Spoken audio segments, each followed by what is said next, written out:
School. Claire asked me to do her charge a year ago, and she's been reminding me of things that I wasn't supposed to do in that entire year. But you know, Claire, I seem to have forgotten some of them. Can you tell me what they are? One of them was to not ask her any questions. The second one was to not use words like hairy, prickly, ticklish. And the third was to not embrace too much. We'll save that one for the end. So everyone here that knows Claire knows that she is a fun-loving, wonderful friend and a great person to know. She has been a blessing in my life, from class to a field in Mexico where we planted corn by hand in the heat of July. So we had a profound conversation in that field, and I remember every memory with Claire very fondly. And I wanted to share also that she has not always had a smooth road in her life. She has struggled through some challenges and trials in her young years.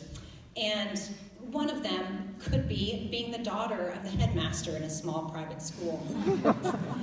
And she has borne them with dignity and with grace, and she has held on to the Lord during those times.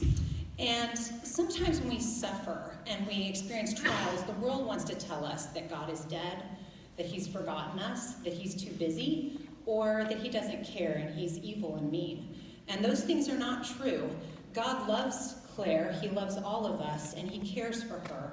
And in the moment of her deepest suffering, that is exactly the place that God has for her and desires for her to be, for the better building of her character and ultimately for his glory. And I wanted to share a verse that I heard at my grandmother's memorial service this week. She died at the age of 97. She was born in 1920. She struggled through World War II, the Great Depression, 3 bouts of cancer, being widowed twice.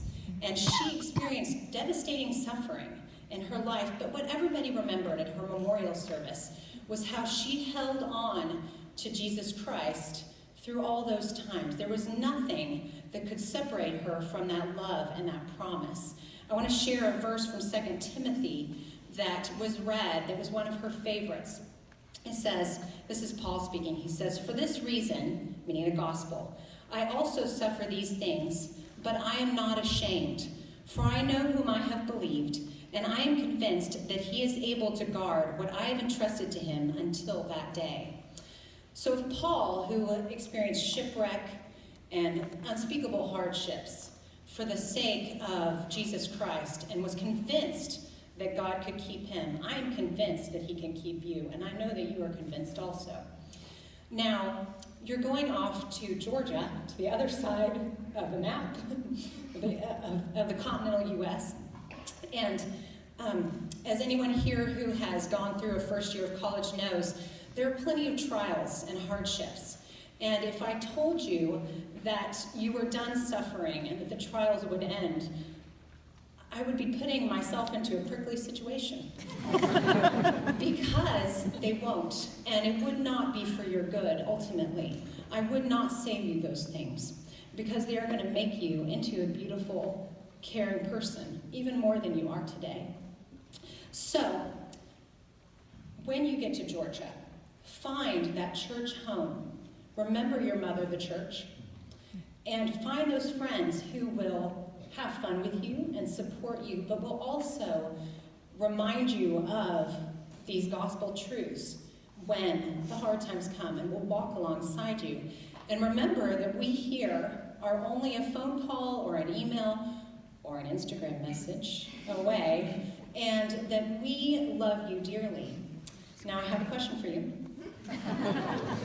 Do you know how much I and all the people in this room love you and send you out with fond prayers? Good, you answered correctly. And that is the most important thing. Remember us, remember the gospel, remember the truths. Be convinced that God can carry you through the trials. All right, now I'm ready for that hug.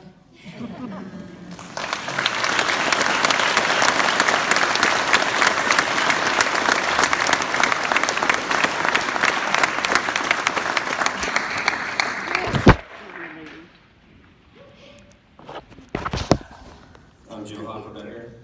I'm teacher